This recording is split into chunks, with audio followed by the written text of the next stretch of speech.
partir de hoje, a direita é a esquerda e a esquerda é a direita. Apesar de ir contra o nosso senso de direção, mesmo assim temos que seguir os sábios.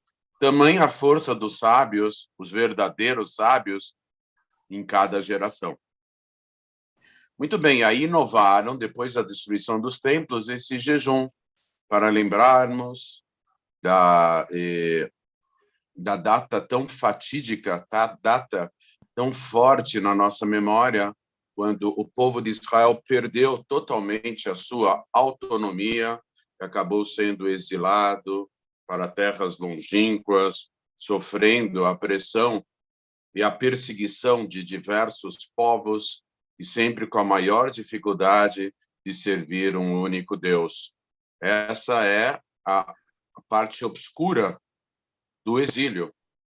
Então, nessa data, na data de Tisha B'Av, nós lembramos o fim de uma época de ouro que Deus se revelava dentro do templo e um começo de uma fase muito difícil para o povo de Israel. E por isso é uma data de luto, é uma data que nós nos enlutamos pela destruição do templo. Consta no Talmud que aquela pessoa que primeiro, uma bênção, né? Que as pessoas que se enlutarem pela destruição do templo terão futuramente a bênção de reaver e rever o templo construído. Se não nessa vida, em outras vidas. Esse é o primeiro conceito.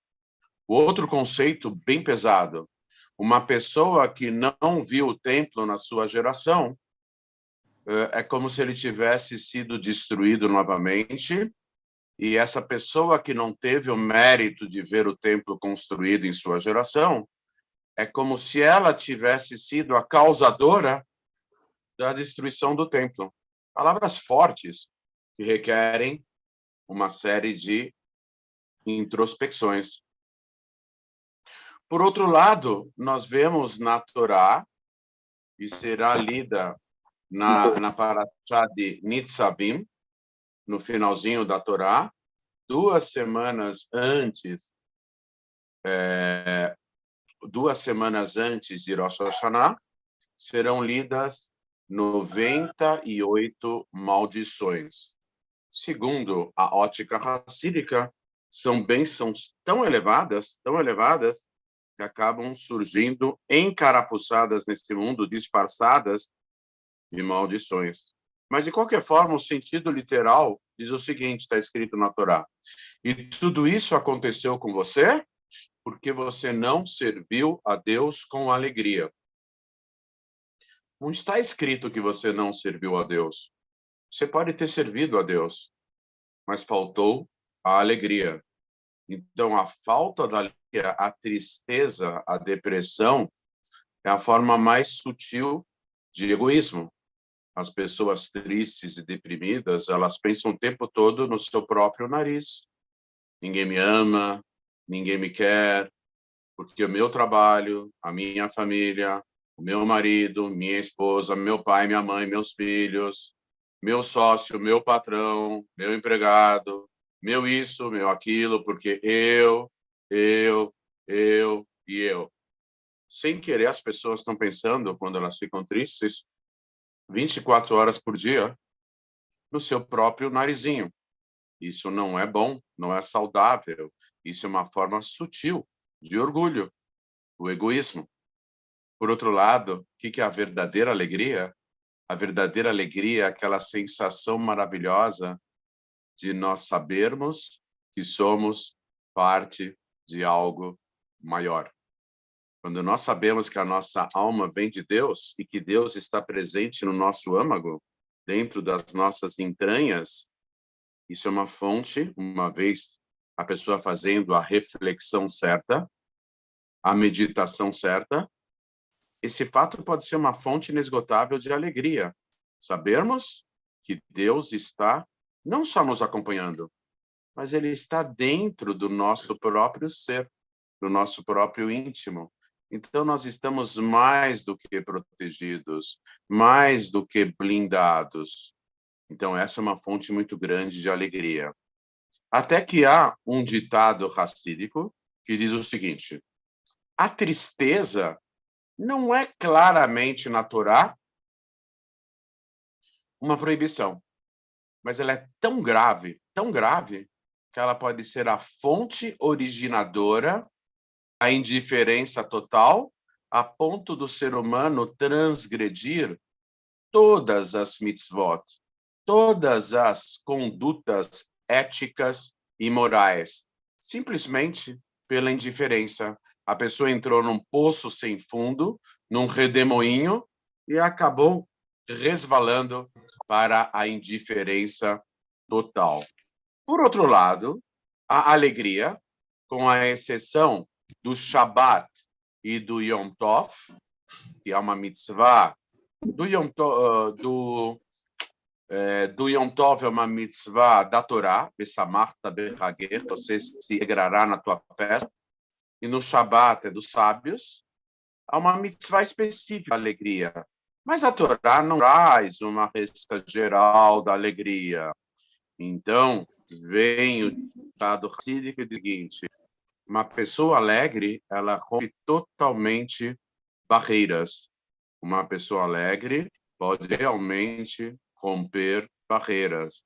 A alegria é um estado de espírito tão elevado que pode levar a pessoa a fazer somente coisas boas e positivas e se elevar cada vez mais em seu espírito e sua alma, se aproximar cada vez mais de Deus. Ou seja, a tristeza e a alegria são dinâmicas diametralmente opostas que podem ou elevar a pessoa e fazer da vida dela uma vida mais significativa, ou Deus nos livre, exatamente o contrário.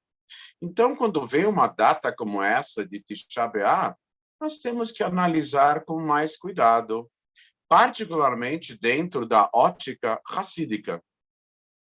Nós temos que nos lembrar das nossas falhas, mas com um firme propósito, olhando para frente, de, além de nos arrependermos dos tropeços pessoais, termos a firme resolução de seguirmos em frente, construindo, edificando, fazendo bem, beneficiando o próximo. E aí, então, suplantando as próprias limitações.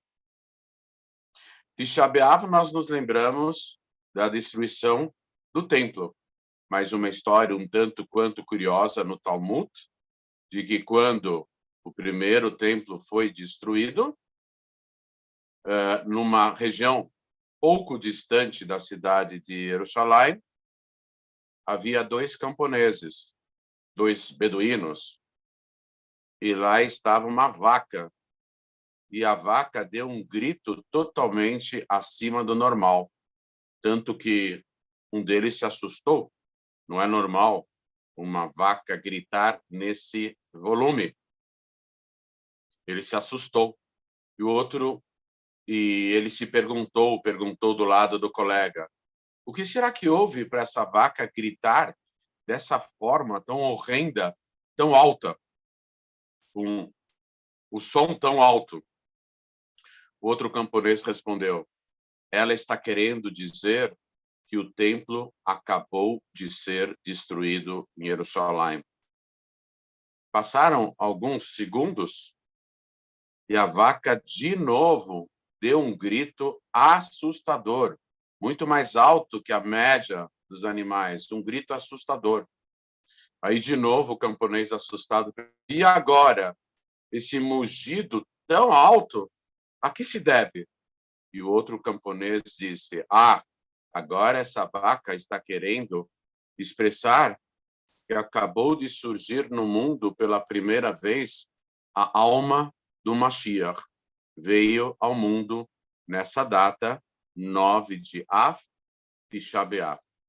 Na verdade, os comentários explicam que esse segundo camponês não era ninguém mais, ninguém menos do que o Eliyahu Hanavi.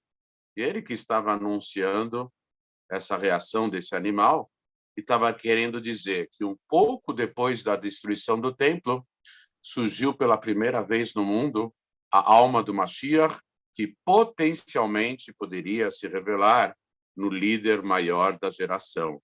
Antes de Tisha B'Av, nem em conceito, apesar dos profetas terem já previsto a revelação do Mashiach, de fato, essa alma ainda não se encontrava no mundo, a ponto de potencialmente se revelar no maior líder da geração.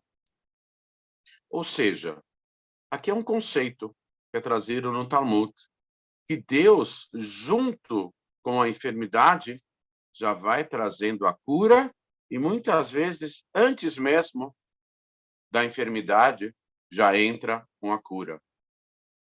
Mashiach é a cura. Mashiach significa o término do exílio, mas o exílio também, por sua vez, segundo o Zohar, a principal obra da Kabbalah, o exílio é a forma de elevar as faíscas divinas que se perderam geograficamente pelo mundo afora. E o trabalho do povo de Israel, e por extensão dos Bnei Noach e todos os monoteístas, e por extensão de toda a humanidade, é elevar o mundo físico ao nível espiritual superior. A data de Tisha B'Av, ela é chamada pelo livro clássico que nós recitamos na noite, durante o dia de Tisha B'Av, o livro em hebraico, um dos livros do Tanakh, da Bíblia, da Torá, chamado de Eihá. Eihá significa como que aconteceu isso, como aconteceu aquilo. É o livro das Lamentações, que foi escrito pelo profeta Jeremias, que é o profeta da destruição do templo.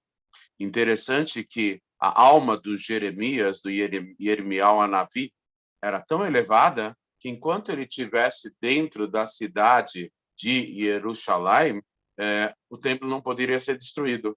Então Hashem se revelou para o profeta Yirmiyahu e disse o seguinte: olha, eu quero que você me faça um servicinho fora de Jerusalém.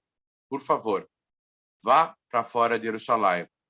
Hashem pediu que o profeta saísse de Jerusalém para poder fazer com que o templo fosse destruído. Enquanto Yirmiyahu estivesse em Jerusalém, não seria possível a destruição do templo. Ele teve que sair a mando do próprio Criador para possibilitar que o templo fosse destruído. O Beit HaMikdash foi destruído e consta no Talmud uma pergunta: aonde se encontra a Shekhinah? Aonde se encontra a presença divina desde a destruição do templo? Há duas respostas básicas e também uma terceira menor. A primeira resposta, que consta no Talmud: jamais a presença divina se ausentou da área do templo e, particularmente, da proximidade do muro ocidental, chamado em hebraico de Kotel HaMa'aravi, em português traduzido também como Muro das Lamentações. É lá que se encontra, na área atrás do muro também, principalmente, que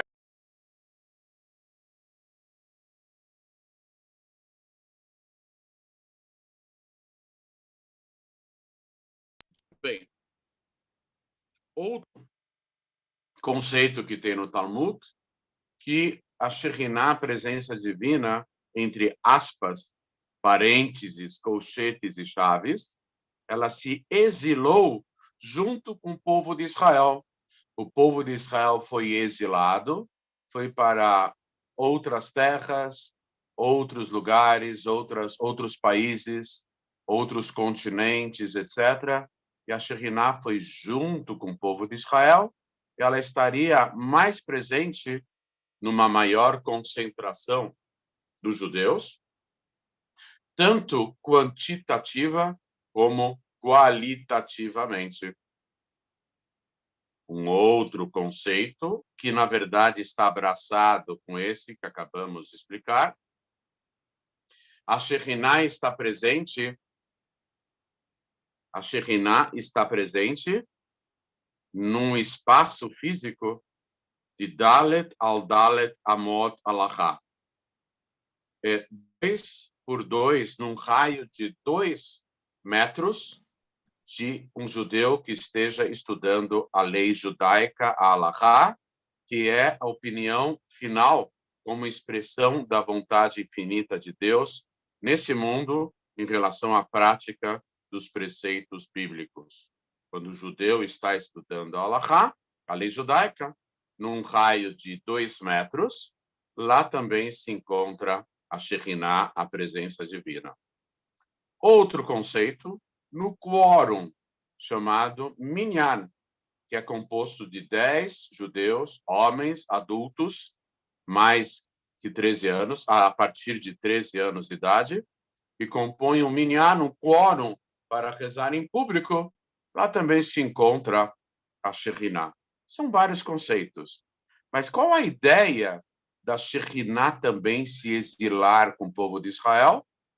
Porque o Todo-Poderoso, nessa revelação específica, também está auxiliando o povo de Israel em sua missão sagrada de elevar o mundo, de elevar as faíscas divinas e de preparar o plano físico e material para a revelação total do divino criador do universo e da realidade maior.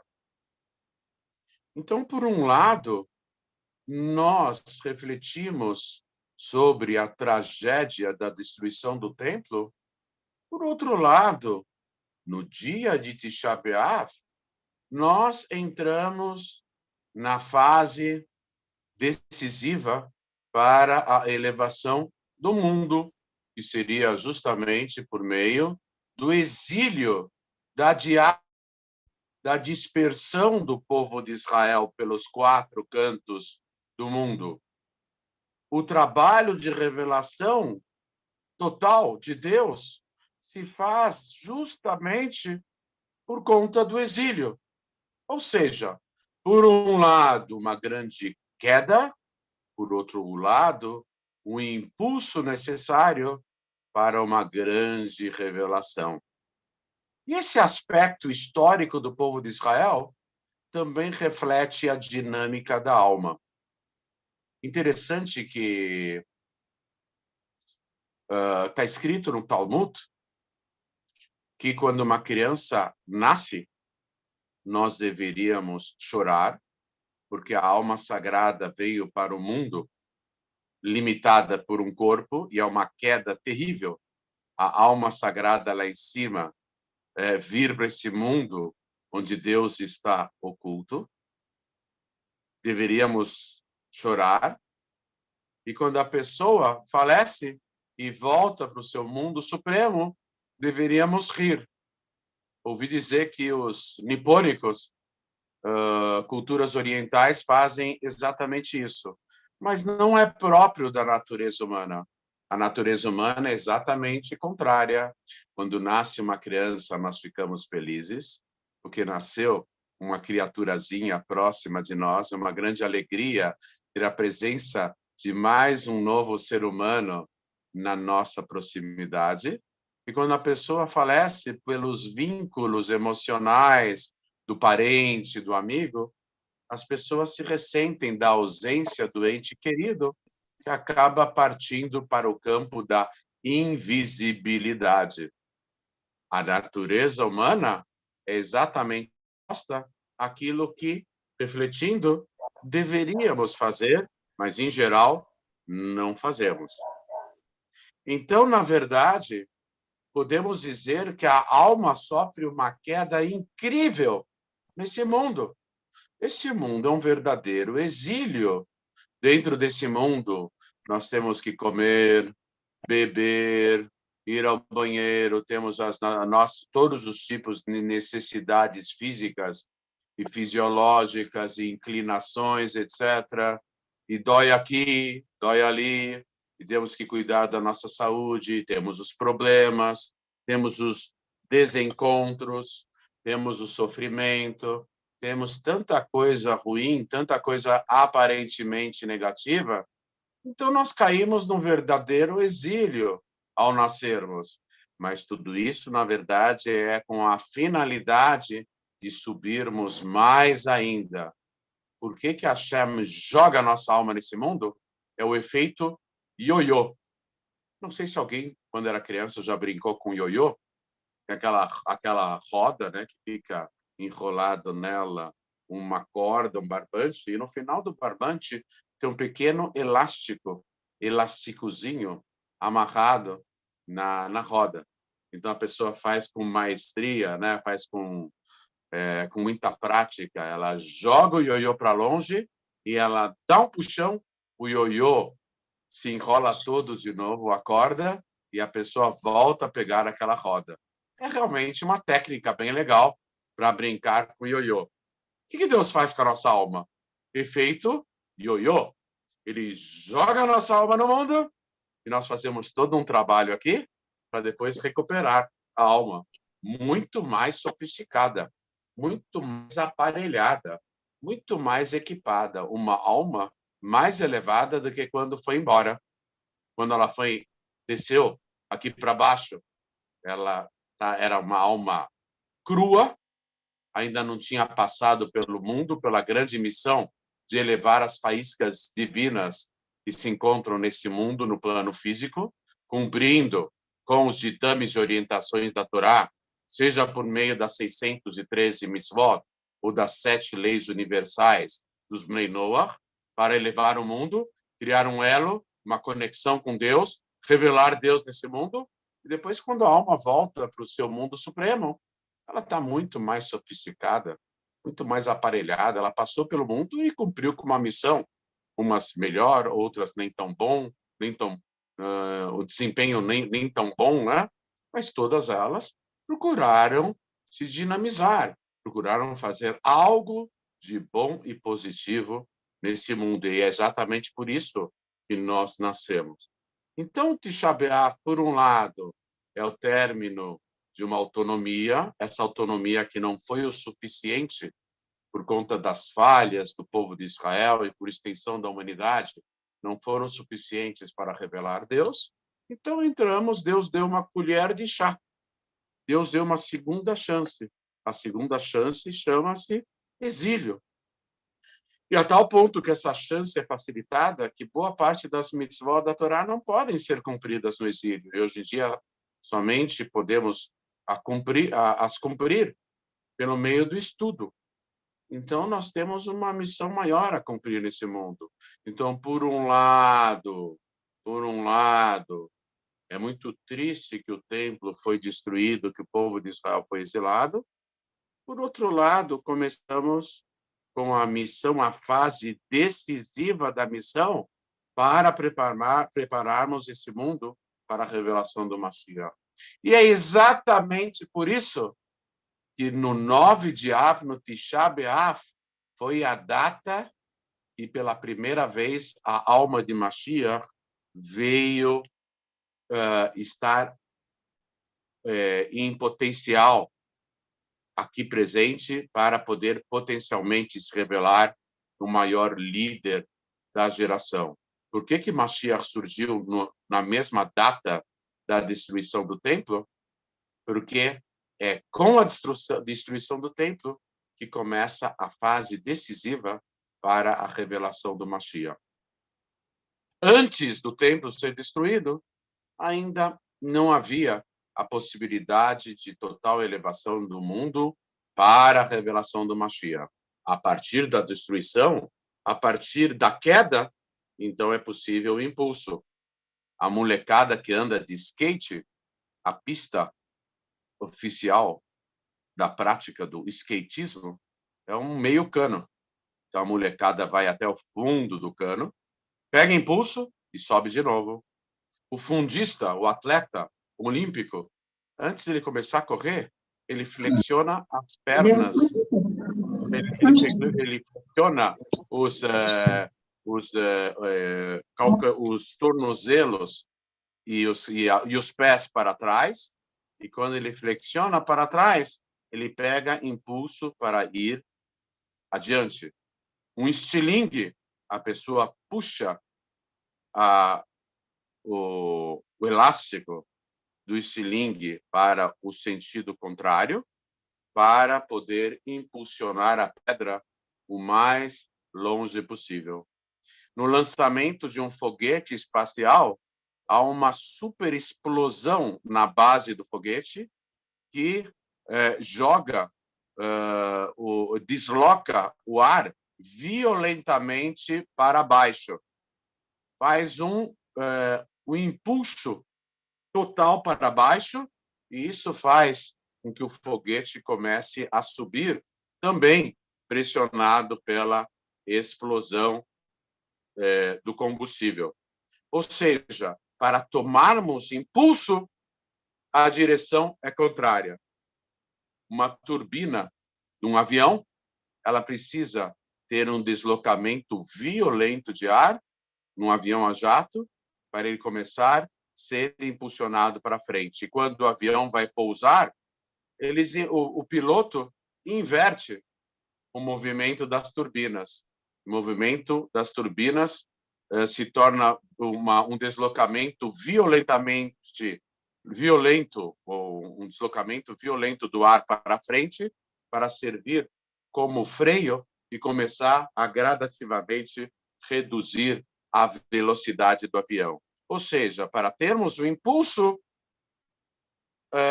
o vetor aplicado é exatamente o contrário, vetor contrário. A mesma coisa no campo espiritual. Para termos uma grande elevação espiritual, antes disso, como impulso, temos que ter uma grande queda, um grande ocultamento. E isso ocorreu exatamente por meio do exílio, da Galut. Uma criança que está aprendendo a andar, ela vai ter que sofrer algumas quedazinhas, primeiramente, para adquirir o equilíbrio necessário para conseguir andar sozinha. Tudo isso, na verdade, revela a dinâmica que Deus instituiu no mundo. Antes de uma grande revelação, um grande ocultamento. Antes de uma grande elevação espiritual, uma sofrida queda. E é isso que aconteceu com o exílio. Particularmente nessa geração, a reflexão é mais profunda. A reflexão é mais especial, porque o maior líder da nossa geração, o Rebbe de Lubavitch, candidato chapa única a se revelar como Mashiach, ele deixou bem claro que o líder dessa geração é o Mashiach e já está atuando na geração no sentido de elevar o mundo espiritualmente e prepará-lo para a sua total revelação por meio dos seus seguidores, discípulos, Hassidim, etc., etc. Essa geração é mais especial ainda, porque nós estamos nos momentos derradeiros do exílio, ou seja, esse aspecto do Tisha B'Av, ter uma visão multifacetada de, ao mesmo tempo, ser o começo do exílio e, ao mesmo tempo, ser o dia que surgiu no mundo a alma do Mashiach, ou seja, o começo da redenção.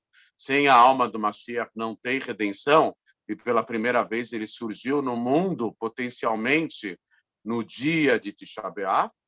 Então, a reflexão é mais profunda ainda nessa geração, onde o Rebbe prometeu e há de cumprir, que nós veremos a olhos vistos, ao vivo e a cores, uma Mashiach, a tão desejada, almejada redenção, e particularmente o profeta Jeremias e Irmial, no livro de Eirá, das Lamentações, ele fica lamuriando e se lamentando pela destruição do templo, e Irmial chama esse dia de Moed. Moed em hebraico significa festa. mais um detalhe importante desse dia, diferentemente de outros jejuns, nós não falamos Tachanun. Tachanun no Sidur, no livro de orações, significa a oração de súplicas. Não falamos sobre súplicas do Sidur, do livro de orações, mas acabamos de dizer que nós lemos Eirá, o livro das lamentações, é outro tipo de súplicas. Nós não ficamos falando sobre confissões e nossos pecados, etc. Não tem Tachanun. Não há a confissão dos pecados no dia de Tisha B'Av. Por quê? Porque ele é chamado no livro das Lamentações, Eirá, que foi escrito sob inspiração profética pelo Jeremias e Irmial Anavi. O dia de Tisha B'Av é chamado de Moed. Moed significa festa. E, na verdade, ele está se referindo à época futura, quando essas 3 semanas que separam o 17 de Tammuz da data fatídica de Tisha B'Av, elas se transformarão numa grande festa judaica, onde o 17 de Tammuz vai ser um dia de Yom Tov, um dia santo sagrado.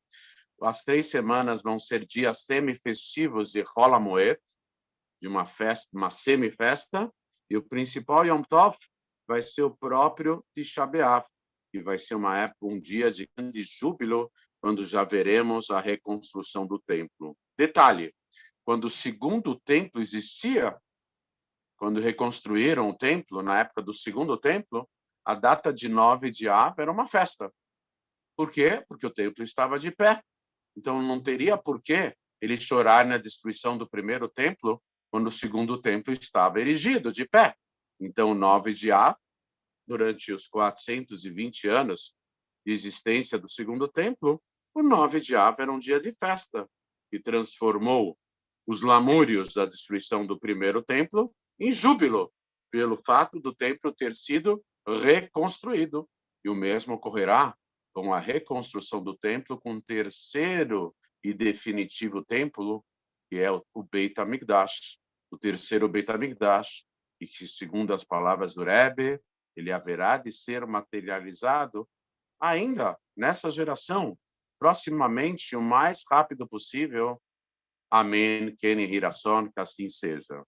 Tisha B'Av é uma data para, ao mesmo tempo, lembrarmos dos eventos passados, mas nos preparando firmemente com o advento da redenção, justamente inspirando-nos nas lições profundas dessa dubiedade, desse duplo sentido da data tão marcante de Tisha B'Av. Nós vamos acabar com uma pequena historinha. É uma história que aconteceu na época do primeiro Rebbe de Lubavitch. O primeiro Rebbe tinha um Hassid, um discípulo chamado Shmuel Munkes. Esse discípulo era muito elevado, muito refinado espiritualmente. Ele, na verdade, era também um tzadik. Entre os discípulos do primeiro Rebbe havia até tzadikim, que é uma coisa mais rara, um tzadik. Esse Shmuel Munkes, ele escondia a sua grandeza, a sua grandiosidade espiritual, se fazendo de bobo.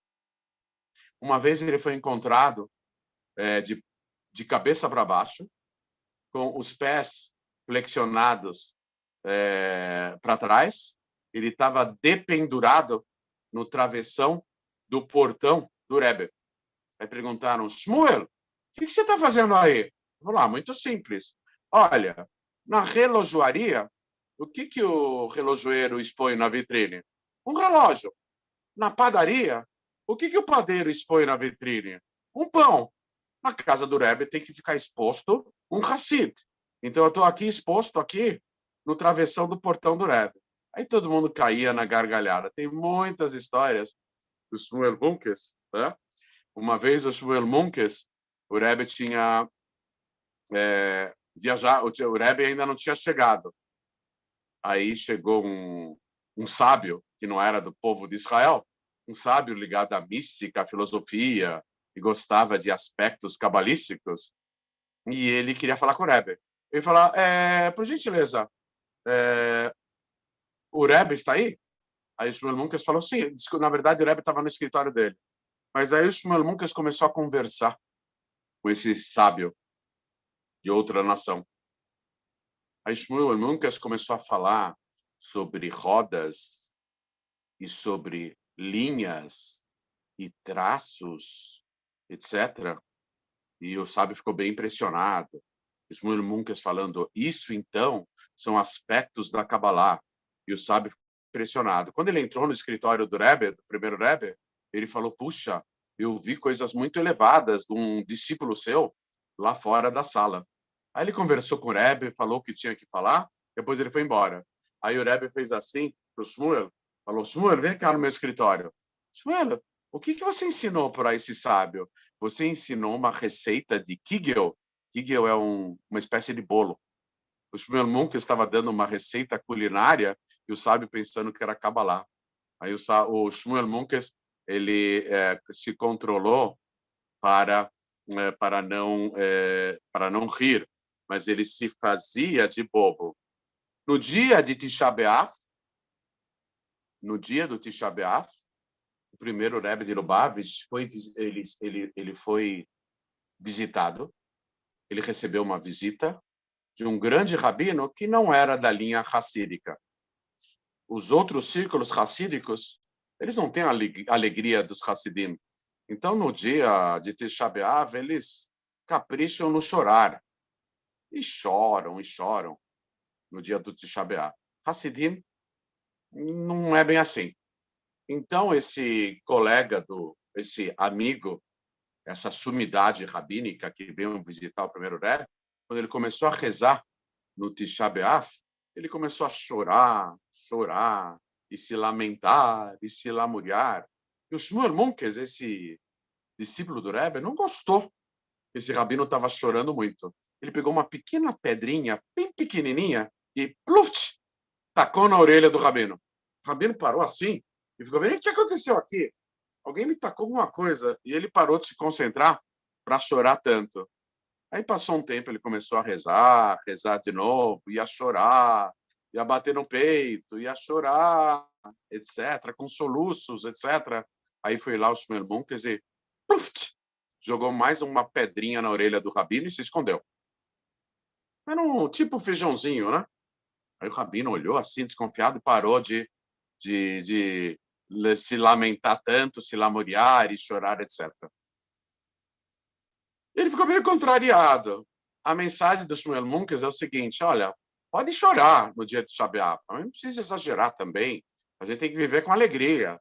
Pode fazer uma introspecção, mas se ficar se arrancando os cabelos, isso daqui não é judaico.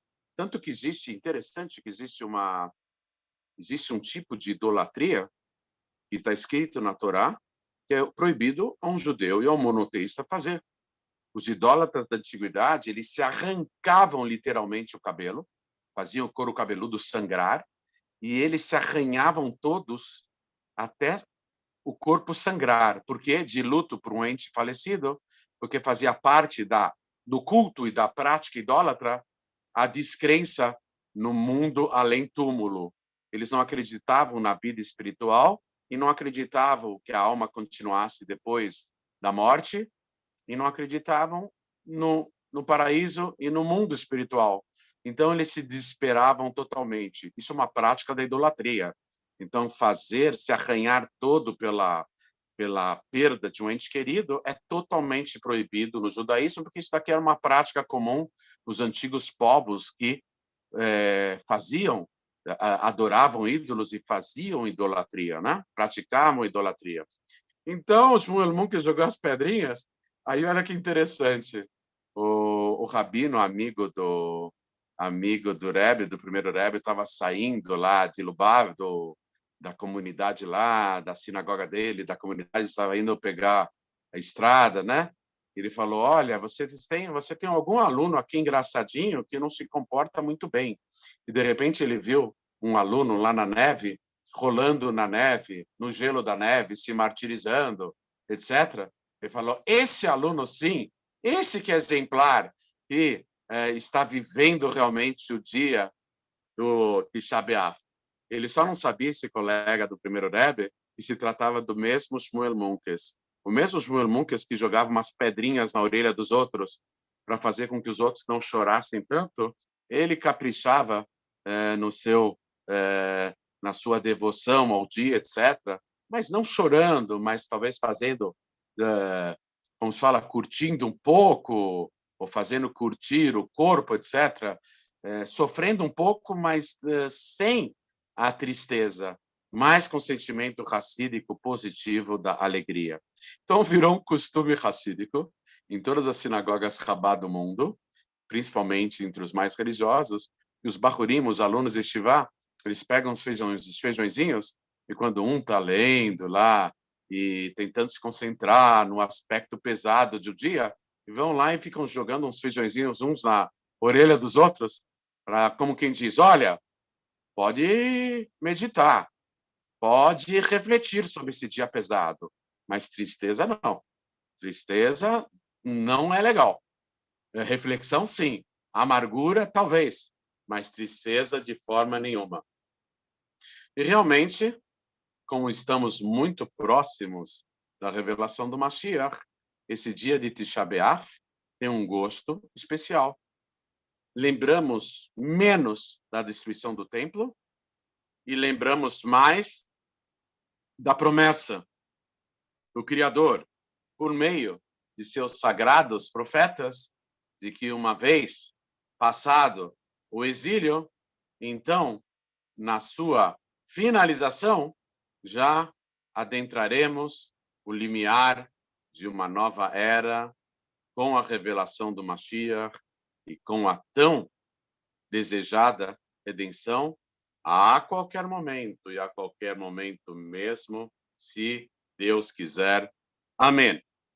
Vamos abrir agora, antes de mais nada, vamos agradecer os organizadores desse Zoom, o Antônio, a Vânia. Eu me confundi na vez passada, eu troquei por um outro nome, mas a intenção realmente era agradecer a Vânia. Agradecemos esses organizadores, entre outros, pela grande bênção de estarmos aqui reunidos e podermos compartilhar esse conteúdo, tanto por meio do Zoom, como no próprio YouTube, que é a maior plataforma de aulas da internet, o YouTube. Então, agradecemos a todos e desejamos realmente que Deus possa brindar todos esses organizadores e todas as pessoas bem-intencionadas que pelejam, lutam para transformar esse mundo num mundo melhor, que essas pessoas sejam totalmente abençoadas por Deus com a irradiação infinita do Supremo Ser, por meios de bênçãos que possam refletir-se até no campo físico e material. Amém. Nós vamos abrir agora o setor de perguntas e, na medida das possibilidades, procuraremos esclarecê-las. Por gentileza, com vocês, a palavra, por favor. Shalom, Rav Shimon. Oi, tudo bem, você? Tudo bem, como vai o senhor? Baruch Hashem. Agora melhor. Que bom, graças a Deus.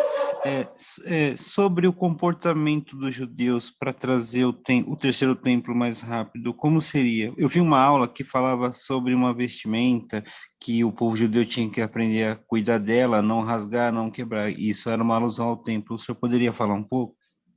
Então, na verdade, muitos argumentos que são usados por certos círculos religiosos ortodoxos, na visão racídica e na opinião do próprio Rebbe, já estão ultrapassadas, porque a palavra final em relação ao exílio é do líder maior da nossa geração, que, com muita humildade, se referindo a si mesmo na terceira pessoa, ele diz: já existe um profeta nessa geração e já existe uma profecia.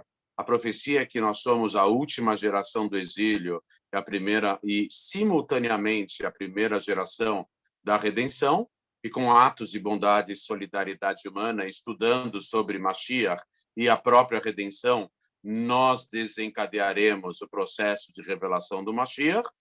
E o Rebbe vai mais longe ainda. O Rebbe fala, o mundo já está preparado para receber o Mashiach. E o fato do Mashiach não ter se revelado ainda não é de forma alguma compreensível. Se o Rebbe falou que não é compreensível, quem somos nós para termos a pretensão de concluir diferentemente do maior líder da nossa geração e que haverá de se revelar como o maior líder de todos os tempos? Se o Rebbe falou que o mundo está preparado para a revelação do Mashiach, ele quis dizer claramente exatamente isso, sem pôr nem tirar, sem entender de forma diferente. Literalmente, o mundo já está preparado para a revelação do Mashiach. O Rebbe tem uma visão total dessa geração, de todas as gerações, do mérito da humanidade, da intervenção providencial de Deus, que está acima da vontade dos seres humanos, etc., etc. O Rebbe ele tem uma visão muito ampla e muito profunda para poder dizer que o mundo já está preparado para a revelação do Mashiach. E o Rebbe também faz um outro comentário, que o fato do Mashiach ainda não ter se revelado, mas ele já deixou claro que essa geração haverá de visualizar, de presenciar fisicamente, de ocularmente, a visão ocular, todos verão Mashiach revelado, mas que o fato dessa demora está se estendendo um pouco, é totalmente incompreensível. Se o Rebbe fala que é incompreensível, quem somos nós para falarmos ou concluirmos algo diferente?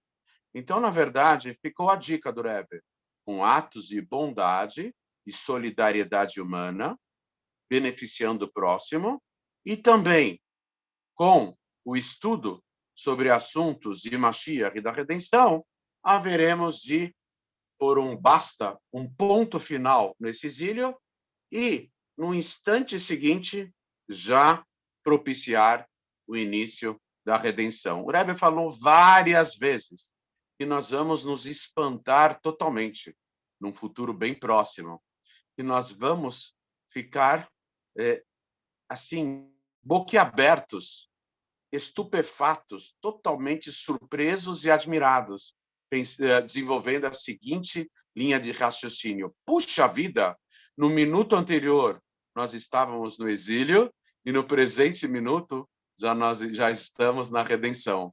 As pessoas vão se espantar totalmente dessa transformação ser tão rápida e vão ficar se perguntando como é possível que no minuto anterior eu estava no exílio e no instante presente já me encontro na redenção.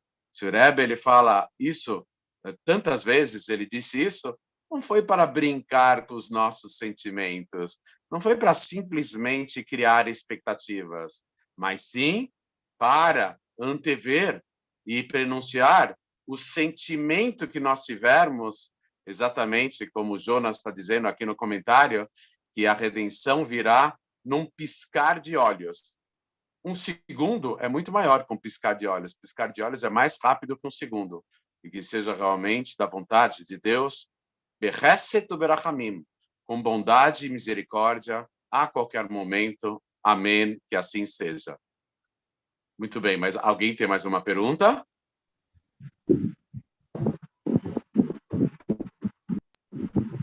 Oi? Tem que falar alto, porque o volume está baixo. Oi? Está ouvindo? Quem está falando? Quem está falando? É o Luciano. Oi, Luciano. Tudo Shalom, bem? Shimon. Shalom. Oi.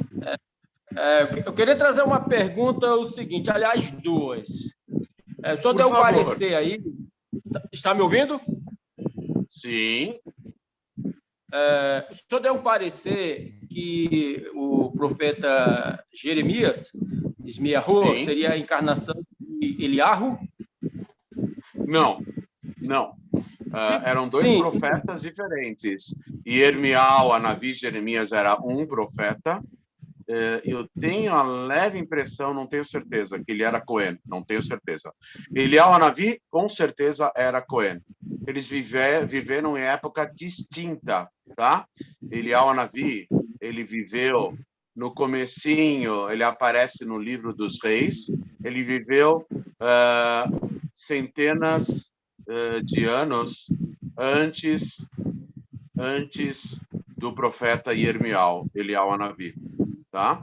E onde, não, e eu onde quis dizer surgiu? que aquela história do Talmud dos dois beduínos, que um perguntou para o outro sobre o mugido anormal daquele animal, daquela vaca, na verdade, um deles era o Eliyahu Hanavi. O que o Talmud fala é que o Pinchas, o neto de Aaron Cohen e sobrinho neto do Moshe, Pinchas e Eliyahu Hanavi são a mesma pessoa.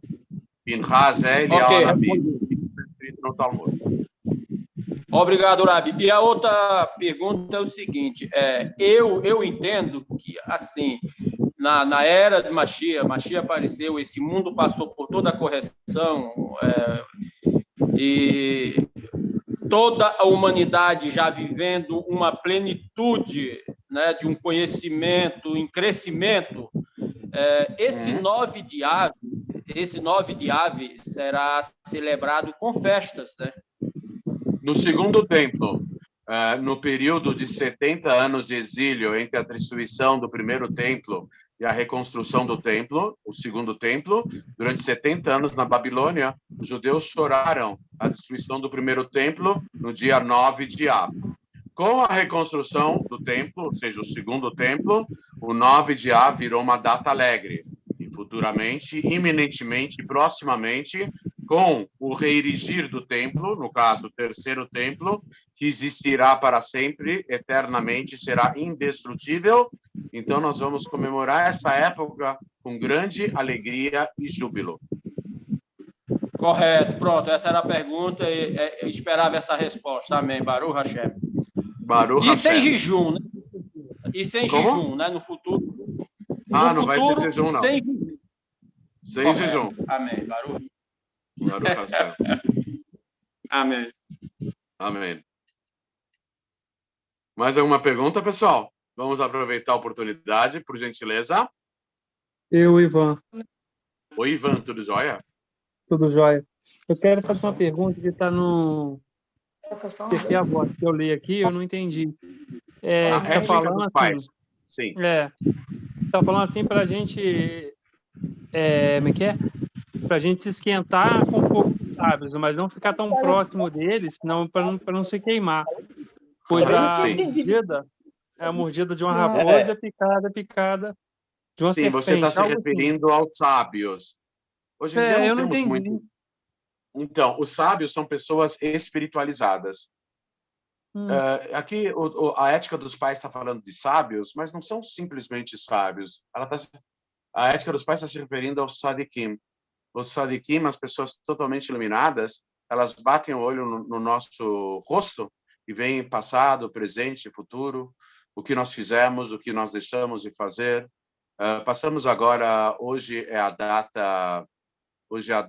noite já é o 8 de Af, e amanhã à noite vai ser o Tisha B'Av, o 9 de Av.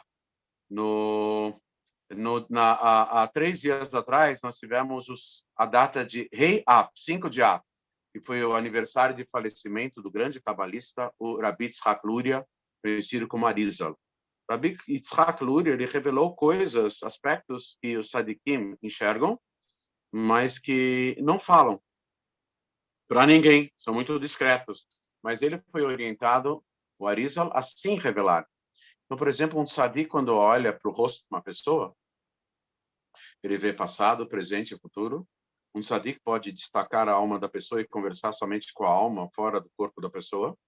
Um sadik, quando ele olha para os fios de cabelo da pessoa, ele vê na ponta dos fios o alfabeto em hebraico, formando letras e palavras e frases.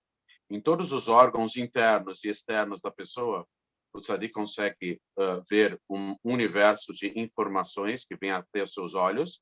O tzadik, ele entende a linguagem dos pássaros, a linguagem das plantas. Quando as árvores se movem ao movimento, se movem ao sopro do vento, elas estão querendo se comunicar numa linguagem. O tzadik, ele consegue decifrar e entender a linguagem de toda a criação. Ele enxerga todos os mundos espirituais, consegue viajar no tempo e no espaço, visitar os céus e voltar para a Terra. O tzadik é alguém muito especial que conseguiu, por meio do estudo da Torá e da prática das mitzvot, refinar totalmente a sua alma, a ponto de ter essas capacidades maravilhosas.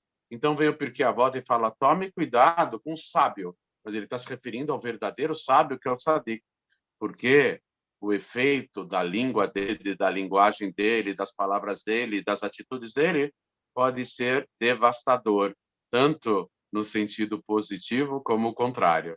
Essa é a ideia da ética dos pais. Muito obrigado, Rabi. Tudo de bom. Shalom. Shalom. Amém. Mais alguma pergunta, pessoal?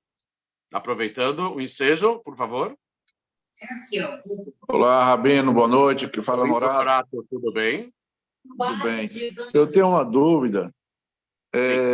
Na vinda do Mashiach, Sim. como ficarão as outras nações, já que ele vem para Israel, juntar Israel, como ficarão as outras nações, tais como o Brasil? Então, Mashiach não é somente o rei de Israel. Mashiach vai ser o maior líder de todos os tempos. Ele vai liderar a humanidade inteira. Vamos esclarecer mais uma vez que Mashiach é uma pessoa de carne e osso. Não é nem filho de Deus, nem parte de Deus. Ninguém vai rezar para o Mashiach, ninguém vai fazer estátua do Mashiach, nada disso. Mashiach é um ser humano de carne e osso, mas vai ter uma liderança tão grande, mas tão grande, que além de liderar o povo de Israel, ele vai liderar a humanidade inteira. E a humanidade inteira, inspirada, orientada e liderada pelo Mashiach, vai instantaneamente se transformar em 8 bilhões de monoteístas, porque, subsequentemente à revelação de Mashiach, haverá a revelação de Deus. O Criador do mundo haverá de se revelar dentro do plano físico e material. Aquele Deus que nunca nasceu, nunca morreu, não tem corpo, não tem semblante, está acima do tempo e do espaço, ele vai se revelar dentro do tempo e do espaço. E nós vamos ter uma percepção de Deus, assim como nós temos a percepção da claridade do dia ou da luz. Então, todas as nações vão criar uma sintonia total com o povo de Israel e, particularmente, o maior líder de todos, que é o Mashiach. Mashiach não será somente o líder do povo de Israel. Mashiach vai ser o líder de todos os povos, sempre nos lembrando que ele é um mero emissário. A verdadeira liderança de tudo é do Criador do mundo. O Criador do mundo, que é o maior líder.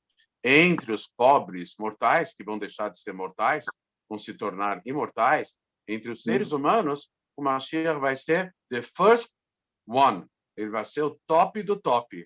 Um grande líder, um grande sábio, um grande tzadik, a maior carreira empreendida em toda a história da civilização humana. Um homem de carne e osso. Então, toda a humanidade vai acabar se sintonizando com as grandes bênçãos e com as grandes novidades da era da redenção, que haverá de se revelar proximamente, o mais rápido possível. Amém. Daí as religiões existentes hoje deixaram de existir e passarão a ter apenas o monoteísta. Totalmente. Totalmente. As religiões deixarão totalmente de existir. E no caso, para se crer como se dará isso?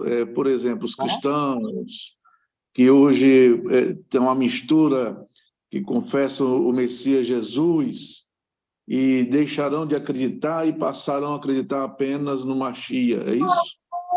Então, isso vai ser meio que instantâneo, porque diante daquela frase famosa que está me atrapalhando e eu estou ficando brava, hein? Contra fatos não há argumentos. E tem nos anos 70, os admiradores da prática da fotografia diziam o seguinte, que uma imagem vale mais do que 1000 palavras. Toda a argumentação de todas as religiões cairão por terra, porque diante da revelação do Mashiach, as pessoas não terão mais argumentos nenhum. E vão ver a olhos vistos o Mashiach. Então, os argumentos vão ser totalmente esvaziados de sentido. E as pessoas, simultaneamente, instantaneamente, se transformarão em monoteístas. E digo mais ainda, o que vai facilitar muito essa adesão à revelação do Mashiach vai ser o bom coração. Como eu acredito que 99% da humanidade tem um bom coração, então 99% da humanidade vai aceitar o Mashiach rapidamente, e aquele 1% da humanidade que tem coração ruim, se não entrarem pelo cano, vão acabar também aceitando o Mashiach. Independentemente. Sim, exatamente. Independentemente. Incondicionalmente. Ficou bem explicado, porque a imagem que eu tinha é que como se daria a aparição do Mashiach e a redenção em relação à fé na qual eu estava crendo antes, que era então, a volta veja, com a saída dos judeus do Egito, milhões de outras pessoas que não eram judeus saíram juntos. E Deus não fechou as águas do Mar Vermelho em cima desses milhões de pessoas. As águas do mar se fecharam em cima da civilização egípcia, que estava no encalço do povo de Israel, dos egípcios que estavam vindo logo atrás. Mas milhões de não-judeus pegaram uma carona com os judeus. E por que Deus permitiu com que eles saíssem junto com os judeus? Porque eles tinham um bom coração. Porque essas milhões de pessoas que eram idólatras mudaram rapidinho de opinião porque tinham um bom coração. Deus preza demais, demais. Mas daí, Rabino, na frente vai ver que essas pessoas que saíram, apenas de 20 anos abaixo de idade, foi que entraram em Canaã. Todos aqueles que acompanharam não ficaram. Na verdade, veja, Deus suavizou um decreto. Na verdade, os judeus que pereceram no deserto foram de 20 a 60 anos, os homens, e foram mortos assim gradativamente em 40 anos, né? Por conta daquelas falhas, etc. Mas tudo tem um porquê de ser, tudo tem um propósito maior. Aliás, segundo Arizal, Rabi Tzchak Luria, já que falamos dele há pouco, Rabi Tzchak Luria fala que essa geração do povo de Israel é a reencarnação dos judeus que saíram do Egito, incluindo aqueles que tombaram no deserto. Ok. Obrigado. Baruch Hashem. Tudo de bom. Felicidades. Amém. Amém. Mais uma pergunta, pessoal? Shalom, Ravi. Oi, quem é? É o Wellington. Oi, Wellington. Tudo jóia? Tudo bem, graças a Deus. Baruch Hashem. E você, como você está, Ravi? Que bom. Que ótimo. Ravi, eu queria fazer uma pergunta em relação às pessoas que, lá no passado, um exemplo, aquelas tribos que viveram há milhares de anos atrás, e até mesmo idólatras que viveram milhares de anos atrás, eram medievais e tudo mais, que não tiveram a oportunidade de conhecer a lei de Noa. Como vai ficar essas pessoas no dia da ressurreição? Então, veja, Deus é um Deus infinitamente justo e infinitamente sábio. A sabedoria de Deus não tem fim, não tem limite. Então, somente Deus sabe discernir entre aquilo que foi proposital e aquilo que foi circunstancial. Pode ser que milhões de pessoas passaram por esse mundo para cumprirem com meros detalhes. E o fato de terem nascido idólatras, o fato de desconhecerem as 7 leis, foi por algum motivo, algum propósito que só Deus sabe. Então, só Hashem, para saber discernir entre o proposital e o acidental, o proposital e o involuntário, e o sem querer, o proposital e o circunstancial. Pode ser que milhões de pessoas passaram por esse mundo e não tiveram grande chance de serem diferentes, a não ser por alguns meros detalhes. Então, Deus não vai julgar as pessoas em relação aos fatores circunstanciais. Hashem só julga as pessoas em relação à verdadeira autonomia da vontade. Mas aquilo que as pessoas não têm autonomia, elas não são responsáveis por aquilo que foge ao seu livre-arbítrio e à sua capacidade de discernimento. Então, Deus só julga aquilo que ele sabe que pode ser passível de julgamento. Então, pode ser que surgiram milhões de pessoas no mundo que não tiveram grandes oportunidades de serem diferentes, por motivos que só Deus sabe. Talvez detalhes. Só vieram para esse mundo para meros detalhes. Aí sim, nesses detalhes que tivessem plena autonomia da vontade, aí Deus pode julgá-los. Então, nós não entendemos absolutamente nada sobre o olhar divino, a análise divina e, principalmente, o julgamento divino. Vamos partir da premissa otimista, que a maioria das pessoas que passaram por esse mundo não foram exatamente responsáveis por aquilo que fizeram. É claro que há pessoas que, sim, vão ser penalizadas porque exageraram a dose, né? Grandes assassinos, serial killers, etc. Tem um limite para a pessoa alegar que foi sem querer ou que foi de propósito, né? Mas o julgamento de Deus foge totalmente à nossa percepção, porque só Hashem, para saber distinguir aquilo que faz parte da autonomia da vontade de cada indivíduo, de cada ser humano, daquilo que somente surgiu pelo peso das circunstâncias da vida totalmente alheias à vontade humana. Muito obrigado, Ravi. Perfeita resposta. Obrigado. Mais alguma pergunta, pessoal? Vamos aproveitar. Ravi, eu tenho uma pergunta. Oi, Joediva, tudo bem? Tudo ótimo, e com o senhor? Baruch Baruch Hashem, Hashem. tudo está sempre Tudo ótimo. Ô, Ravi, está na Torá escrita ou oral a proibição de se machucar, né, de se mutilar, como faziam? Isso é escrito na Torá escrita, e era uma prática idólatra. Realmente, Sim, nós não podemos também mutilar o corpo, não pode. Por exemplo, sim, tem um caso na Torá de um judeu que ele é Krut Shufra, ou um judeu que se esteriliza. Por exemplo, a prática da contracepção, a princípio, só pode ser feita pelas mulheres e com a permissão e por um tempo determinado, a autorização de algum sábio, de algum rabino, mas a contracepção não é muito aceita no judaísmo, não, somente para preservar a saúde e a sanidade mental da mulher. Mas, por exemplo, tem um caso, um homem que se esteriliza, um homem que se mutila, amputando o próprio órgão reprodutor, ele não pode interagir e participar ativamente da comunidade judaica, a congregação de Deus, porque isso é visto totalmente de forma negativa. Está onde isso na Torá, Moré? Ou Moré, não, Então, desculpe. eu preciso procurar um pouquinho, eu posso depois te mandar em particular, não me lembro, Krut Shufra, está escrito. Eu posso procurar, é fácil. Krut Shufra, Lo Yavo Bikal Hashem, é um passuco que está escrito. Eu vou dar uma olhadinha para falar mais com certeza para você. A minha pergunta porque eu venho de uma família idólatra que é muito comum se fazer esse tipo de coisa, tá? O quê? O que, por exemplo?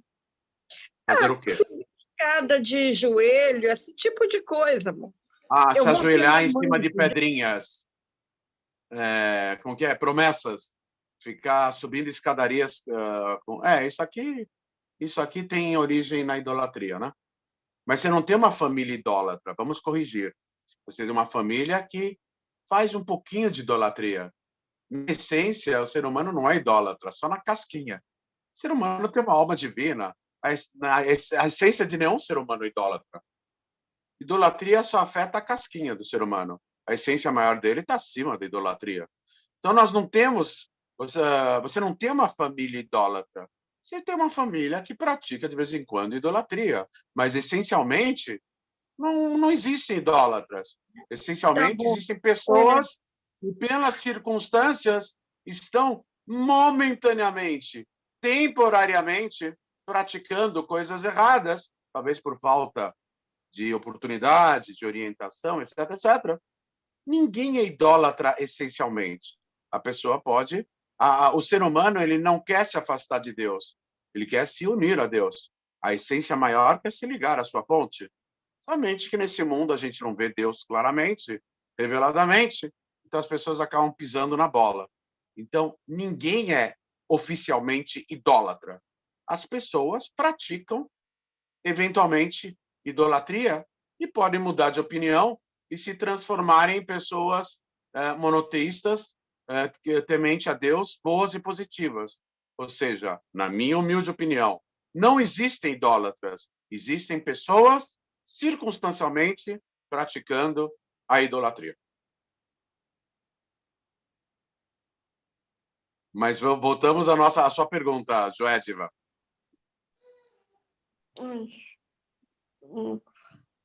Oi? É isso mesmo, obrigada, principalmente por essa última fala. Você ia falar de essas práticas e maltratar o corpo, coisa e tal? Não é legal, não. Não é legal. Não. Isso nem acontece na minha família, não. É na religião que a minha família pratica, né?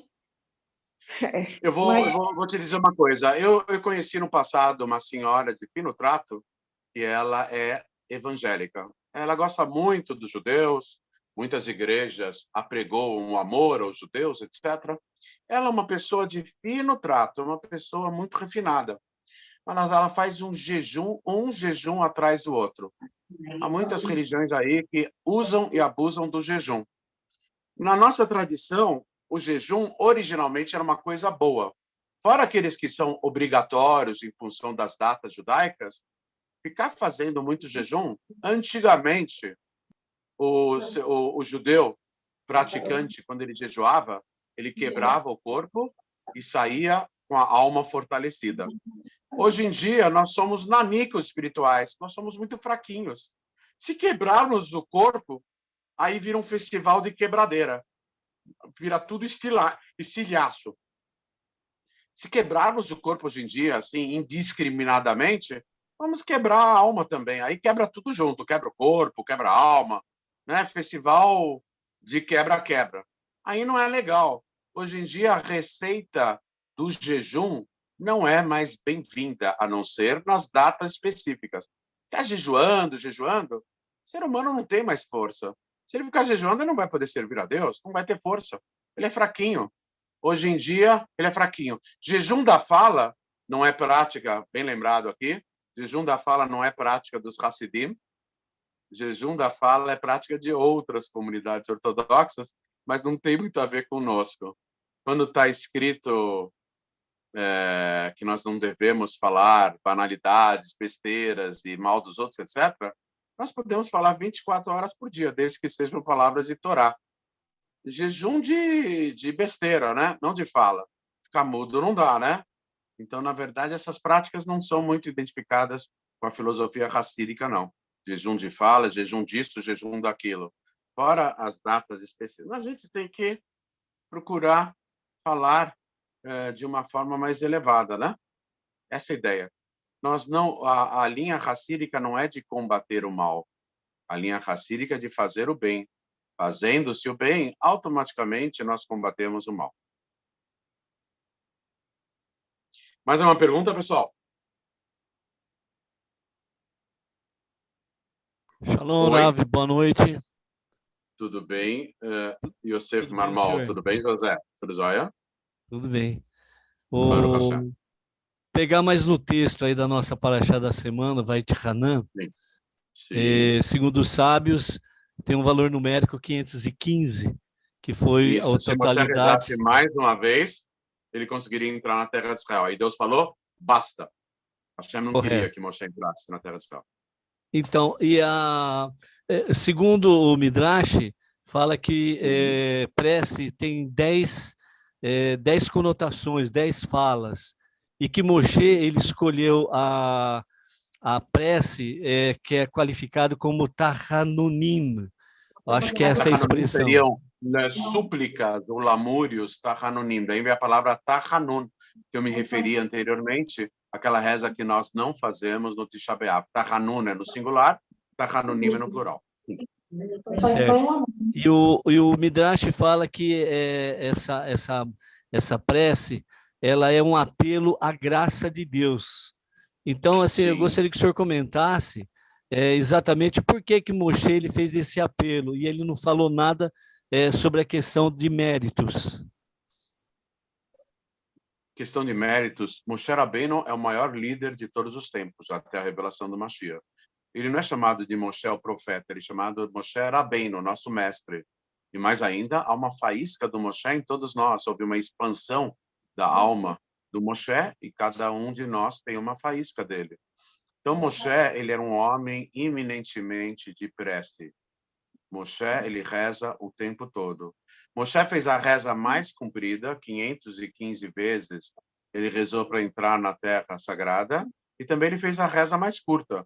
Quando Miriam, a irmã dele, ficou com aquele problema de pele, etc., ele falou para Hashem, Ana refana lá.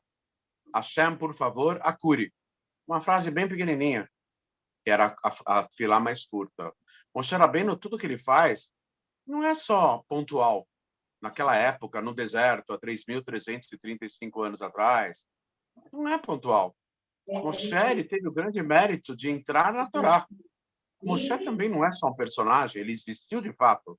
Mas Moshe, cada palavra da Torá são revelações de Deus, são combinações cabalísticas do nome de Deus, são portais de entrada nos mundos espirituais, particularmente o Sefer Dvarim, que tem 955 versículos, que são correspondentes aos 955 portais dos céus. Então, Moshe não é só um indivíduo, é uma orientação. Moshe ele está rezando para Deus porque ele indica todos os tipos de preces. Ele foi indicando e ensinando, ele é o grande mestre para todas as gerações e para toda a posteridade dos meios de oração, de fazer a tefilá. Tefilá vem da palavra, a semântica raiz, plil. Plil significa conexão, ligação. Mais importante do que pedirmos para Deus, mais importante do que louvarmos, mais importante do que agradecermos, é estarmos plugados, ligados. Então, a prece do tzadik não é simplesmente para pedir, mas sim para estar conectado, estar conectado. Ele não quis lembrar os méritos, porque a conexão do ser humano com Deus está acima de méritos ou deméritos. Mas eu falei anteriormente que quanto mais a gente tem méritos, mais a gente se aproxima de Deus, e quanto menos méritos, mais afastado nós estamos de Deus.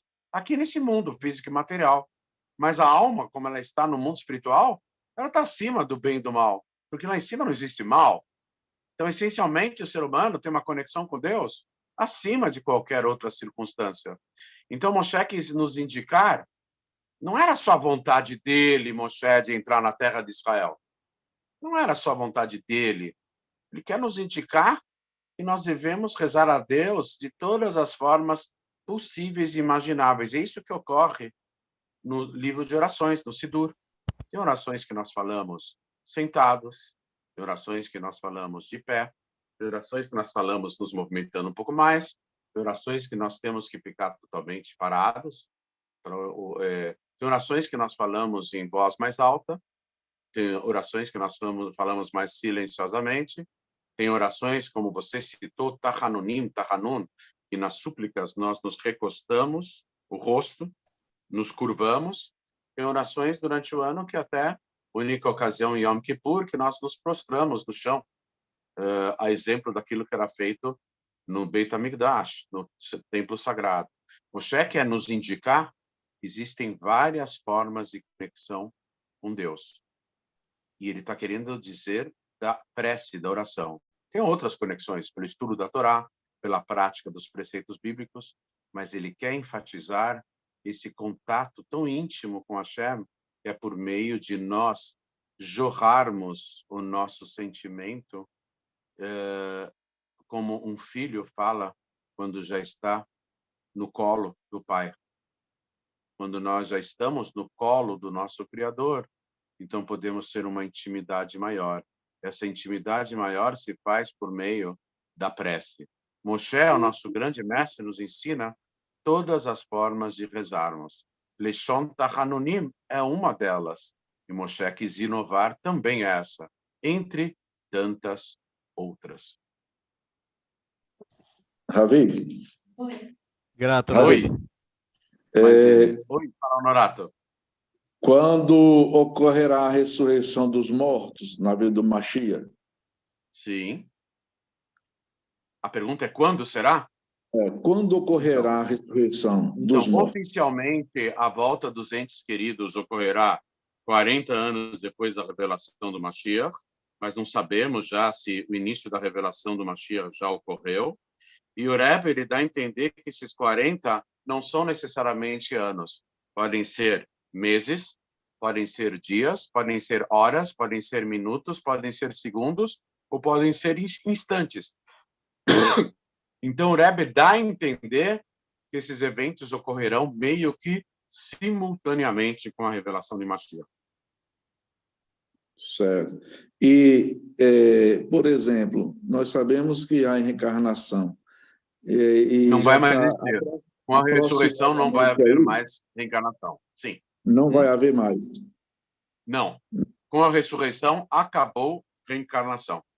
O ciclo de reencarnação acabou, e aí o que aconteceu com as pessoas? O céu e o inferno terão uma placa bem grande, fechado por falta de frequentadores. Deixa eu entender. No caso, não vai na ressurreição cessou a reencarnação, porque dali já não tem mais como reencarnar, então os mortos vão ressuscitar por isso. Todas as almas vão voltar dentro de todos os corpos. Aí você pergunta, como se uma alma passou por vários corpos, como ela vai se levantar? Ela vai se levantar, cada faísca dela vai animar um corpo diferente. Podemos entender que tem um número já certo de almas, das que vão e que voltam. Sim, para Deus, Deus conhece todos os números. Entendo. Aí, por exemplo... Nós falamos nos salmos introdutórios, no Sidur, diariamente, Monem mispar akohavim, ulekulam shemot ikra. Deus conta as estrelas e dá nome a todas elas. Pelo amor de Deus, tem 3 quatrilhões de estrelas. No alfabeto em hebraico tem quantas letras? Quantas combinações e repetições de letras? Cada um desses nomes tem que ser quilométrico, beirando o infinito? Como Deus dá nome a 4 trilhões de estrelas? Só Ele mesmo consegue dar nome às estrelas, mas ninguém. Só uma dúvida aqui em relação à reencarnação. Nós sabemos, pelo cálculo, que praticamente são 6.000 anos para o Mashiach se manifestar, é isso? Não, 6.000 anos são cada milênio equivalente a um dia da semana, mas o Shabat, que é o 7º dia, que corresponde ao 7º milênio, ele começa 20 minutos antes do pôr do sol fora de Israel e 40 minutos antes do pôr do sol dentro de Jerusalém. Então, na verdade, não temos mais esses cálculos, porque o Rebbe já declarou que o Mashiach vai se revelar nessa geração e que a redenção será presenciada nessa geração. Então, os outros cálculos acabam se esvaziando em sentido. E essa geração ela vai até quando? Então, aí tem uma divergência de opiniões, né? A geração que classicamente foi chamada de geração foi a época da travessia do deserto, 40 anos. E o Rebbe falou sobre a redenção e sobre a revelação do Mashiach há 31, 32 anos atrás. Então, na minha humilde opinião, na pior das hipóteses, mais 8, 9 anos, mas acho que nem vai chegar a isso. Mashiach vai chegar antes disso, com certeza. Amém. Então, significa que já não, essa é a última reencarnação. Exatamente. Ixi. Um vai chegar para o outro e vai falar, como o paulista fala, ô meu! Aí vai falar, você não morre mais, hein? Amém, amém. Obrigado aí Amém. pelo esclarecimento. Mais uma pergunta, pessoal? Vamos lá, aproveitando. Boa noite, irmão. Netanel. Netanel significa Netanael, Natan Kel. Deu, Deus. Deus deu de presente. Que lindo. Natanel. Natanael. Natan Kel. Deus deu. Fala Natanael. É sobre Mashiach também. Nós que estamos vivos agora, aqui, se Mashiach revelar e acontecer a ressurreição dos mortos, nós não passaremos pela morte, não? Não, o Rebbe ele diz que quem presenciar a revelação do Mashiach automaticamente se tornará imortal.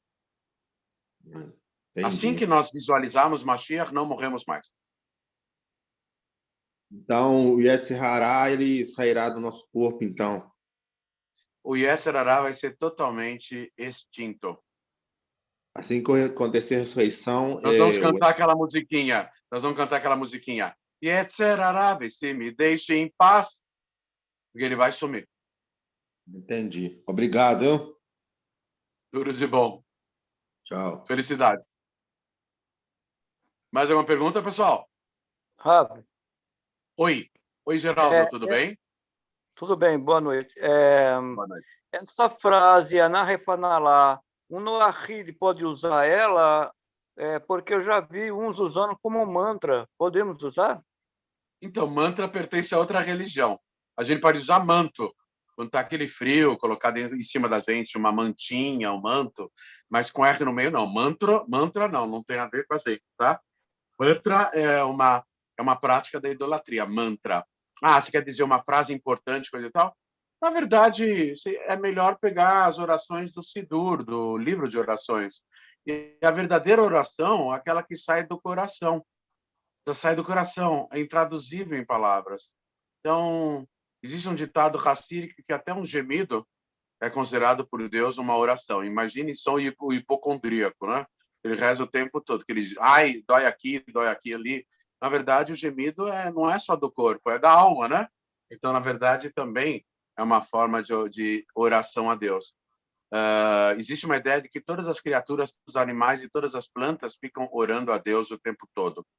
Então, você pode escolher orações do Sidur, pode escolher orações do judaísmo e pode formular as suas próprias orações também. O que não pode é pegar orações dos idólatras, porque eles têm outras conotações, eles querem rezar para idolatrias, certo? Total. Ok? Mais uma pergunta, pessoal? Oi, Rabi Shimon. A Solange, no YouTube, ela está perguntando se o Mashiach vai ser a reencarnação do Rebbe. O Mashiach não vai ser a reencarnação do Rebbe, o Mashiach vai ser o próprio Rebbe. O Rebbe não vai reencarnar, ele vai reaparecer. Uma coisa é reencarnar, outra coisa é reaparecer. A grande qualidade do Rebbe não é ser o Mashiach. A grande qualidade do Mashiach é ser o Rebbe. E tem uma outra pessoa aqui, que é o Rosel. Ele está perguntando o que é um tzadik. O que é um tzadik? Tzadik, então tem vários conceitos. Tem o conceito do Talmud e tem o conceito da mística do judaísmo. São dois conceitos diferentes. Tzadik, segundo o Talmud, é aquela pessoa que faz tudo corretamente, é o justo, tá? Aquele que cumpre a lei judaica é um tzadik. Isso é segundo o Talmud. Segundo a mística do judaísmo, é aquele que serve a Deus totalmente em relação às roupagens da alma, pensamento, fala e ação, ele é totalmente conectado com Deus. Para explicar o que é o tzadik, eu teria aqui que dar aula sobre todo o Tânia. O Tânia tem muitos capítulos. Uma boa dica, uma boa deixa para saberem exatamente o que é um tzadik é estudarem o livro do Tânia, que é a base, referência da filosofia hassídica. Então, tzadik é uma pessoa totalmente conectada com Deus. Mais alguma pergunta, pessoal? Nós já vamos finalizando a aula. Vamos aproveitar as últimas perguntas. Alguém tem mais uma pergunta? Rabino, eu tenho uma pergunta. Tudo bem, Dineia? Tudo bem, Dineia? Tudo bem. Baruch Hashem. Então, é sobre o Mashiach, sobre a era do Mashiach também. Sim. Vai nascer almas, vai nascer crianças na era do Mashiach ou não? Isso daqui é uma pergunta bem delicada que você falou. Existe uma ideia de que vão nascer crianças depois da redenção, mas que essas almas são totalmente novas, essas almas não estavam embutidas na espiritualidade do primeiro casal do mundo, Adão e Eva, porque toda a humanidade estava embutida na alma de Adão e Eva, Adão e Havá. Existe uma ideia pela Kabbalah e vão continuar nascendo crianças, mas essas crianças vão ter são almas novas, diferentes. É um assunto bem profundo, bem místico, e a gente só vai ter oportunidade de realmente esclarecer o assunto vendo, presenciando. Mas existe uma ideia que crianças vão nascer. Aliás, tem mais um detalhe. A mulher foi amaldiçoada por ter participado e induzido o seu marido na primeira falha do mundo, a Eva, a ter dores, coisa e tal, 9 meses de gestação. Futuramente, as mulheres vão dar à luz em 9 segundos. Ou seja, 9 segundos depois da união dos seus maridos, elas já vão estar dando à luz. Coisa rápida, hein? Obrigada. Vai esperar mais 9 minutos.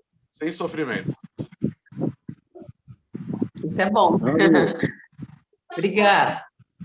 Imagine. Mais uma pergunta? Olá, Rabi. Essa é nova, meu. É o Neto de novo. Perguntar, tá? Rabi? Com todo respeito e consideração, os casais vão ter que separar com o seguinte comentário. Cuida da criança que acabou de nascer. Rabi. Acabou de ver? Olá. Oi. Quem está falando? Honorato. Honorato, sim. Pode falar, Honorato. Nessa questão, assim, surgem muitas dúvidas. Por exemplo, uma é, onde que estão as almas das primeiras pessoas existentes na Terra depois do dilúvio? Né? Sim. E o que aconteceu com elas? Elas, na volta do A resposta é reencarnação. Reencarnação. As almas já voltaram, todas as almas da humanidade já voltaram inúmeras vezes para o mundo. A reencarnação, essa é a resposta para todas essas almas. Então, elas até Adão já reencarnou várias vezes. Não. Adão e Eva foram os primeiros seres humanos. Antes de Adão, não tinha ninguém. Adão e Eva. Mas eles morreram. O que aconteceu? Eles morreram por conta da falha deles. Eles não foram criados para morrerem. Eles foram criados para serem imortais. Quando o ser humano voltar a ser imortal, para nós é uma grande novidade, mas nós estamos voltando ao plano original de Deus. Deus criou o ser humano não para morrer. Deus criou o ser humano para ser imortal. Sei. Aí a segunda pergunta na vinda, então se diz que mais ou menos daqui a uns 9 anos, por exemplo, pelo cálculo. Não. Isso aqui é na pior das hipóteses. Mashiach vai chegar muito antes dos próximos 9 anos. Ou 8 anos. Então, claro, o que acontece o princípio de fé do judaísmo é acreditarmos que ele possa chegar a qualquer momento. E no Talmud está escrito que ele vai chegar no intervalo de um piscar de olhos, rapidamente. Isso pode acontecer a qualquer momento. E o Rebbe de Lubavitch falou que não é só um princípio de fé, é uma realidade que haverá de se revelar na condição do profeta que se revelou nessa geração, e que é uma profecia, que o Mashiach, sim, vai se revelar a qualquer momento. Não como princípio de fé que a gente só tem que acreditar, não. Fé, a gente acredita naquilo que não estamos, que nós acreditamos naquilo que nós não estamos vendo, mas o Rebbe apontou várias circunstâncias do mundo que já delineiam a aparição e a vinda do Mashiach. Hoje, as famílias que já existem, já estão formadas, no caso, a minha família, a família dos demais irmãos, estão formadas, vai continuar a mesma família, não vai? Claro, claro. Deus não veio, Deus, ao se revelar no mundo, posteriormente, subsequentemente ao Mashiach, Hashem não vem para dividir nada. Ao contrário, só para abençoar, beneficiar. Ok, obrigado aí. Só essa dúvida. Mais uma pergunta, pessoal? Bravo, eu e o Ivan de novo. Fala, Ivan. Só uma dúvida. As faíscas que já reencarnaram, a faísca que está comigo agora, já reencarnou, já veio antes ou não? A faísca nunca Então, volta desde novo. Com exceção de raríssimas pessoas, a maioria das almas da humanidade são velhas, são antigas, já voltaram várias vezes por esse mundo. Existem exceções raríssimas. Por exemplo, o primeiro Rebbe de Lubavitch era uma alma nova. É uma alma que nunca esteve antes no mundo e só passou uma vez por aqui. O primeiro Rebbe de Lubavitch, né? Não, às vezes um tzadik ele volta para beneficiar mais gente, não porque ele precise, mas o tzadik só vem para o mundo para beneficiar os outros, senão ele nem viria, porque ele já é totalmente elevado, etc, etc.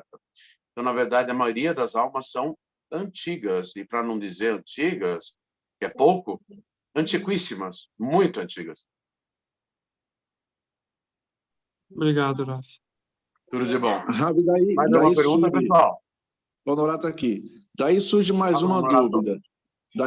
Mais uma dúvida, porque agora fiquei um pouco meio que pensando. Bom, as pessoas que devem fazer sempre o bem, né? Sempre agradar a Deus e tudo bem. Aí já é a última reencarnação. E essas pessoas que foi muito ruim, foi muito mal e morreram agora nesse período. O que acontece com ela, já que não vai reencarnar? Então, haverá a ressurreição. Essa pessoa, ela morreu ruim, praticando tudo ruim. As pessoas... Não, então, mas a gente não consegue julgar bem as pessoas, né? Às vezes a pessoa foi ruim porque não conseguiu ser diferente. Garoto que cresceu, um garoto que só não foi morto por traficantes porque queriam usar esse garoto como mula para carregar droga, coisa e tal.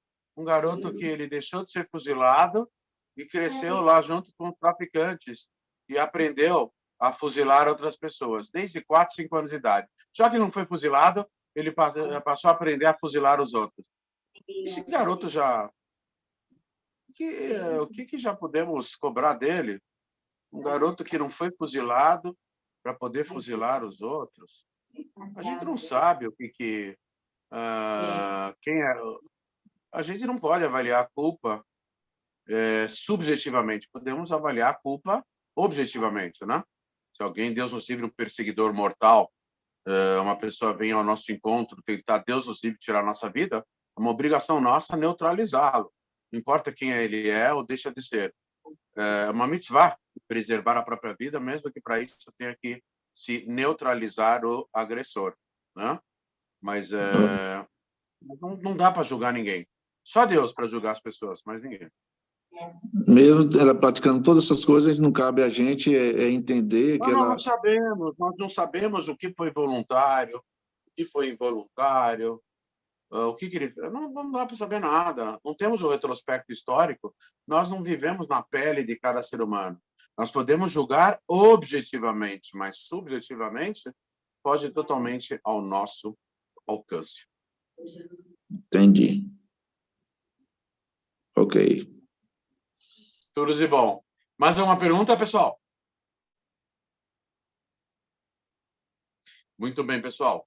Agradeço a atenção de todos e desejo uma excelente noite e que todos nós possamos ser instrumentos da luz infinita de Deus. Amém. Uma boa noite e até mais, pessoal. Amém. Muito obrigado. Boa noite, tudo de bom. Amém. Bom, obrigado.